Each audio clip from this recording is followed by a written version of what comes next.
The procrastination equation is very simple. There is one technique that I like to use, which is called the trail of whys. And it works like this. So you basically start with your goal and you ask yourself why. Hopefully you can write better than I do, because this is just horrible. But you ask yourself why and you get to the bottom. Then once you have an answer, what you're gonna do is you're gonna dig deeper. And you ask yourself why again, about the answer you have just given. And then you do it again. I'm just gonna abbreviate it, why and why. Here's why this is so powerful. Let's say you have the goal to start your own personal brand and to make money with it. That's the goal. Why do you want this? And you could say something like, well, I just want to make money on my own terms. Okay, so why is that important to you? Well, I don't want to be dependent on a job. And then you get to like the bottom here, and maybe you come down with something like, well, I just want to have the time freedom to be there for my future wife, future kids, because my parents were never around. They were always at a job they hated, and they never had any real freedom. The boss decided when they could take a vacation. The boss decided when they needed to be in the office. And they never had any freedom. Not time freedom, not financial freedom, not freedom to travel the world. They had none of that.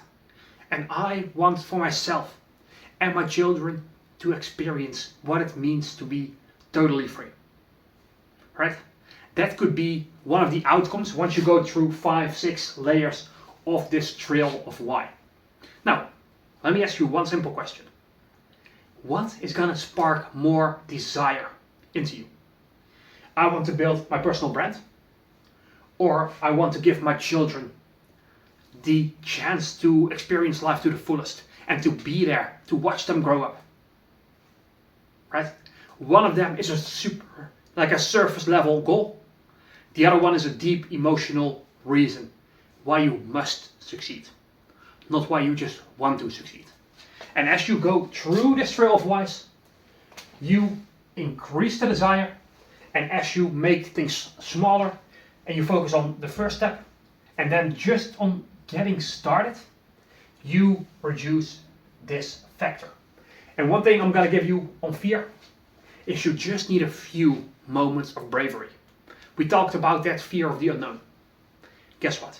If you push yourself out the door 2-3 times, the unknown is a bit more known. It is a bit familiar. So over time, the more you take action, the lower this gets, and the more you can see progress. The more you're like, fuck yeah, I'm on the right track. The more you take action, the higher this gets. But it all comes down to punching fear in the face. Making it easy to get started so that you get started. Because this momentum swings in favor of desire, but only after you push yourself out the door.